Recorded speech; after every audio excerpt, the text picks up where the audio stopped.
তো রাগ হওয়াটাই স্বাভাবিক, এমন একটা উদ্ভট একটা উইয়ার্ড একটা ঘটনা।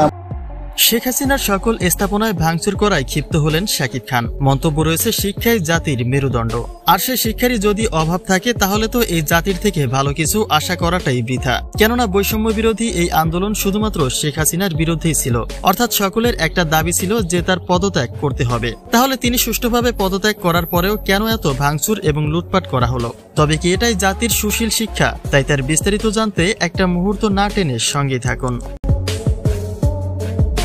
সুপারস্টার শাকিব খান সত্যের পথে ছিলেন এবং এখনো আছেন, যা তিনি তার কাজের মধ্য দিয়ে প্রকাশ করেছেন। কেননা ছাত্রদের বৈষম্য বিরোধী আন্দোলনের শুরু থেকেই স্বৈরাচার বাহিনীর বিরুদ্ধে প্রতিবাদ জানিয়েছেন কিং খান। অর্থাৎ কোটা সংস্কার এদেশের সাধারণ শিক্ষার্থীদের জন্য কতটা প্রয়োজন ছিল সেটা তিনি খুব ভালো করেই জানতেন। আর তাই তো শেখ হাসিনার ক্ষমতায় থাকা সত্ত্বেও শিক্ষার্থীদের আহ্বান জানিয়েছেন শাকিব খান।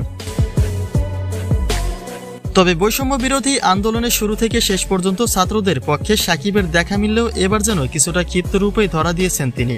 কেননা গত 5ই আগস্ট দ্বিতীয়বারের মতো আবারও স্বাধীন রূপে রূপ ধারণ করেছে মাতৃপ্রিয় বাংলাদেশ। আর সেখানেই ঘটে অনাকাঙ্ক্ষিত ঘটনা।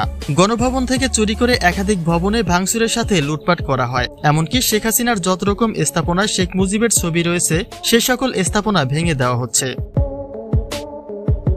গত 5ই আগস্ট এমন দৃশ্যায়নের পরপরই একটা পোস্ট করেন শাকিব খান, যেখানে তার মন্তব্যগুলি ঠিক এমনই ছিল যে ছাত্রদের চাওয়া অনুযায়ী এদেশ আবারও স্বাধীন করা হলো, তাই এখন সকলের উচিত আরো সহানুভূতিশীল হওয়া। অর্থাৎ এই জাতির থেকে ভাঙচুর করা মোটেই কাম্য নয়। কেননা শেখ হাসিনার গড়া এই স্থাপনাগুলি জনগণের টাকা দিয়ে নির্মাণ করা হয়েছে, অর্থাৎ আমরা আমাদের নিজেদের সম্পদকে নষ্ট করছি।